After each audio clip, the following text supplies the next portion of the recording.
خراسان میں حدیث اور فقہ کے ایک بہت بڑے عالم گزرے ہیں۔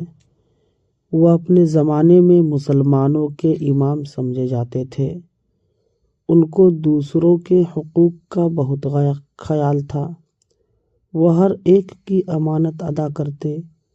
کسی کی امانت میں خیانت کرنا ان کو بالکل گوارا نہ تھا، کیونکہ وہ جانتے تھے کہ امانت میں خیانت اور کسی کی کوئی چیز لے کر اپنے پاس رکھ لینا اور اس کو واپس نہ کرنا بہت بڑا گناہ ہے۔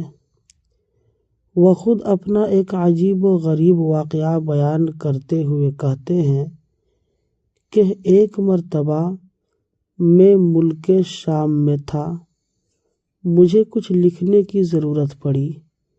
میرے پاس قلم نہیں تھا، اس لیے میں نے ایک آدمی سے ایک قلم مانگ لیا، لیکن لکھنے کے بعد وہ قلم اس آدمی کو واپس کرنا بھول گیا اور اس کو لیے ہوئے خراسان چل دیا۔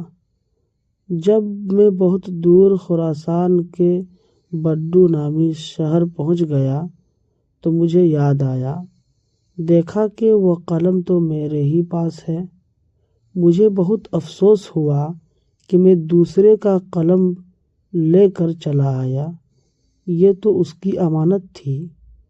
اگر میں اس کو لیے ہوئے یوں ہی چلا گیا تو پھر یہ امانت میں خیانت ہوگی۔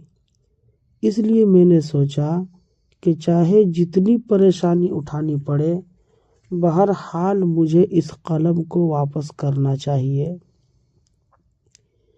یہ سوچ کر میں فوراً ملک شام کی طرف لوٹا اور اس آدمی کو تلاش کر کے اس کا قلم اسے واپس کر دیا۔ قارئین کرام، کیا آپ جانتے ہیں کہ وہ صاحب کون تھے؟ وہ عبداللہ بن مبارک تھے، جنہوں نے صرف ایک قلم واپس کرنے کے لیے خراسان کے بڈو شہر سے دوبارہ ملک شام کا سفر کیا۔ ایک چھوٹی سی امانت کی ادائیگی کا ان کو کتنا خیال تھا۔ ہم سب کو بھی چاہیے کہ اگر ہمارے پاس کسی کی کوئی امانت ہو یا استعمال کرنے کے لیے ہم نے کسی سے کوئی چیز لی ہو تو کام کرنے کے بعد فوراً اس کو واپس کر دیں۔ اپنے پاس اسے نہ رکھیں، ورنہ یہ امانت میں خیانت ہوگی اور آخرت میں اس کی سخت سزا ملے گی۔